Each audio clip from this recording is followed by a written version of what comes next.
Bonjour, bienvenue à Arcade-moi ça, vlog numéro 1 sur la Space Invaders Bally Pinball. Oh oui, ok.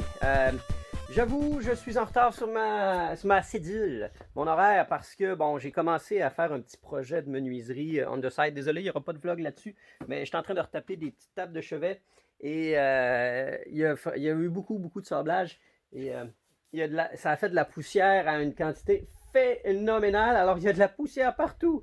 Tout est propre, il y a de la poussière partout. Ah non! Ça mérite une espèce de Rick et Morty. Alors, il y a de la poussière partout. Alors, je vais passer un petit coup de chiffon d'aspi au besoin. Mais je vous rassure, voici ici la pièce de résistance qui va être peut-être. Je ne fais aucune prédiction sur dans quel vlog ça va apparaître. Mais je vais avoir à appliquer un overlay sur le playfield de la Space Invaders. Et sans aucune retenue, je dis que c'est sûrement un des plus beaux playfields des années 80. Franchement, l'artiste s'est complètement laissé aller dans le style H.R. Giger. Ça ne fait absolument aucun doute à quel point c'est une copie presque parfaite de Alien. Là. Si on enlève l'œil rouge, là, c'est presque mot pour mot. Ils sont juste une petite affaire plus biomécanique parce que le playfield de la machine originale, ouais, ça c'est le genre de truc sur le bois qui est pratiquement impossible à ramener au pinceau parce que vous voyez la quantité de beaux petits pixel art, de pointillisme qui a été fait. Alors, il n'était pas question que je me lance dans ce genre de travail de peinture-là. J'aurais sûrement été capable de m'approcher quand même assez proche de la réalité, mais jamais aussi impeccable qu'un overlay. Alors, cette machine, dans ce vlog-ci, prenons le temps de regarder d'ailleurs le backglass qui est tout simplement phénoménal. C'est aussi un des plus beaux backglass selon moi dans ces années. Il est en très bonne condition. Et ce qui est vraiment intéressant, c'est tout le concept de miroir de Chase Light qui tourne avec un effet miroir infini dedans, comme la Xenon ou la Vector. Alors, c'est quelques machines que Bally ont faites dans ce style-là à l'époque. Alors là, on va enfin mettre à profit tout le ménage. Je suis 2 semaines en retard sur mon horaire. Je suis pas fier. Mais on va être prêt. Alors, dans ce vlog-ci, entre autres, une chose plate que je vais avoir à faire, c'est redresser mes armatures ici parce qu'on a affaire à un playfield wide body. Et moi, j'avais replié les rebords ici pour ne pas m'accrocher dedans quand je mettais un playfield. Alors, il va falloir que je redresse ça. Et ce que j'aimerais d'ici la fin du vlog, c'est avoir le playfield installé et d'avoir pas la tête démontée tout de suite, mais au moins le cabinet. Parce que là, ce qui arrive, c'est que j'ai un bloqueur, ok, j'ai quand même beaucoup de pièces. Je vais avoir du travail à faire sur... Ah, sacrifice, ça. Je vais avoir du travail à faire sur le apron. Parce qu'il y a des bonnes... Je vais vous montrer ça, on va mettre ici. Il y a quand même des bonnes petites zones où je vais devoir refaire de la peinture. Alors, au airbrush, je vais venir faire des retouches sur le apron. Mais sinon, là-dedans, qu'est-ce que j'ai? J'ai, entre autres, j'ai le Solenoid Driver Board, j'ai un nouveau MPU Rotten Dog, j'ai le kit, le super kit de Paddle Rock pour tout ce qui est billes, élastique et nettoyant et tout. Et j'ai aussi un nouveau kit de LED Warm White pour garder le bel effet rétro. Alors, sans plus tarder, par quoi commencer? Il y en a tellement. Pas grand mystère, hein? On commence par le cabinet. On l'installe, on sort le playfield puis on l'installe là-dessus.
voici tout ce qui habite le cabinet normalement, ainsi que la corn door que j'ai mis juste ici.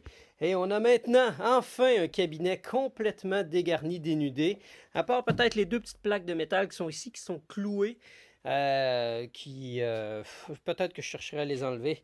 Mais ce que je veux surtout pointer, c'est le gris original versus celui qui a jauni avec le temps. Voyez-vous la différence? C'est impressionnant, n'est-ce pas? Alors la machine va avoir vraiment, en fait normalement le gris est de cette manière. Et évidemment en avant tout a été repeint en noir, alors ça va être beaucoup mieux une fois que ça va être repeint.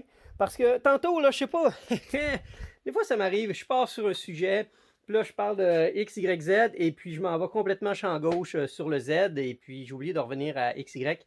Alors tantôt je parlais que j'avais entre autres toutes les pièces ici. Et que la seule pièce qui me manquait, c'était les pochoirs. Parce que non seulement dans ce projet-ci, on va mettre un nouvel overlay sur le playfield, mais on va faire une job de pochoir. Ce que je n'ai jamais fait encore dans mes capsules. Alors, ça va être du nouveau, n'est-ce pas? Ça va être cool. Et là, j'étais comme, hey, ces pochoirs-là, je les ai commandés le 14 janvier. On est présentement le 15 février. Et en plus, sur le site de Pinball Pimps, où on commande les stencils, il a augmenté ses frais de port de 20$ US de plus. Non, là, c'est 45 et là, c'était rendu à 65 pour être sûr de les avoir les plus rapidement possible. Et jusqu'à ce matin, je ne les avais toujours pas. Je reviens du bureau de poste. Je viens d'avoir enfin les pochoirs. Alors, j'ai enfin toutes les pièces pour faire le projet. C'est cool, hein? Alors, à partir du vlog numéro 2, on va passer un coup d'aspirateur et on va nettoyer ça.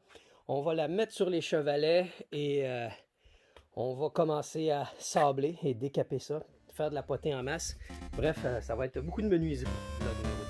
Merci beaucoup d'être à l'écoute. Ça pousse, hein? Ça baigne dans l'eau, cette histoire-là. Ouais, alors, dès demain, vlog numéro 2. Est-ce que je vais être capable de tenir le rythme comme Gilligan Island? Who knows? En tout cas, une chose qui tient le rythme, c'est mon nez qui coule. Ça, always there.